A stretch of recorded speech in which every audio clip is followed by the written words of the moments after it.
सूक्ष्म सोनेरी दशगणेश सोहळा।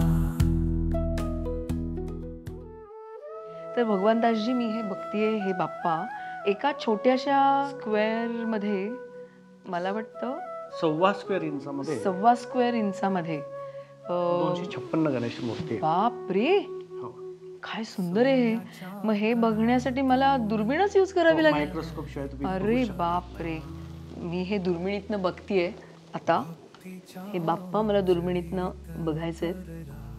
आहा, काय सुंदर त्यांचं, खूपच छान दिसतात ते मला. आणि ते सगळे एकसारखे आहेत का? नाही, विविध प्रकारचे विविध विविधता स्वरूपात आहे नाही. त्यांच्यामध्ये. प्रत्येक Yes, बाप्पांचे yes, मूड्स yes. वेगवेगळे आहेत। हो हो हो. हो 256 बाप्पा. हो एव्हरी 1.25 बाप्पा square इज इंचामध्ये. युनिक. हो. प्रत्येक बाप्पा वेगळा आहे. क्या बात आहे. हे कसं सुचलं तुम्हाला? आता भगवानदासजी, या बाप्पांविषयी सांगायचं म्हणजे हे बनवायला मला 2 वर्ष लागले. हो ना. रोज सरासरी जेव्हा मी हे बाप्पा बनवायला घ्यायचो, 6 तास तरी एक बसावं लागायचं मला. बापरे. आणि हे बनवताना एक छोटा श्वास घेणं सुद्धा मला त्रासदायक ठरत होतं, अडचणीचं व्हायचं. म्हणजे एक प्रकारचं मेडिटेशनच होतं आणि याच्यातून माझी एक प्रकारची त्राटक साधना पण होत होती. बऱ्याचदा मी कस्टमर आलं तर ते कस्टमर सुद्धा अवॉइड करायचो, कारण मला हे बनवायचं होतं. आणि 1 mm वर मी ही इंजिनिअरिंग केली. म्हणजे 1 mm चे बाप्पा आहेत तर अर्धा mm चा हात, अर्धा mm चा पाय, तोंड, शुंडा बनवून त्याला डागकाम, तासकाम, जोडकाम, बपिंग, फायलिंग सगळं केलेलं आहे या बाप्पांना. खूप सुंदर, खूपच सुंदर. आणि प्रत्येक बाप्पाचे मूड मी हो पाहत हो, होते. प्रत्येक बाप्पा वेगवेगळे दिसतील तुम्हाला. खूपच छान.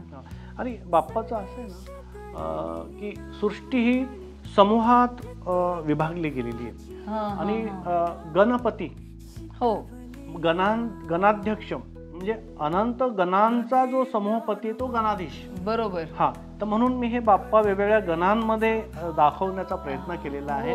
त्या गणांचा अधिपती गणपती. गणपती. गणपती. वा वा वा, खूप सुंदर. क्या बात आहे. खूप छान वाटलं. आणि ह्या बाप्पांचा हा असा सोहळा असा संपन्न झाला विथ 256 गणपती एका 1.25 स्क्वेअर इंचामध्ये. क्या बात आहे. खूप खूप धन्यवाद भगवानदासजी, तुम्ही ही सगळी सफर आम्हाला घडवली. हे बाप्पांच्या मूर्ती बनवताना मला आनंद होत होता, पण तुम्ही याची दखल घेतली हे तुम्ही बघताना मला परमानंद होतोय. आनंदाकडून परमानंदाकडचा प्रवास आहे तुमच्या उपस्थितीमुळे, तुमच्या बघण्यामुळे, तुमच्या दखल घेण्यामुळे. सुंदर. तर असा हा सूक्ष्म सोनेरी दशगणेश सोहळा इथे संपन्न होतो आहे, याचा मला अतिशय आनंद होतोय. गणपती बाप्पा मोरया.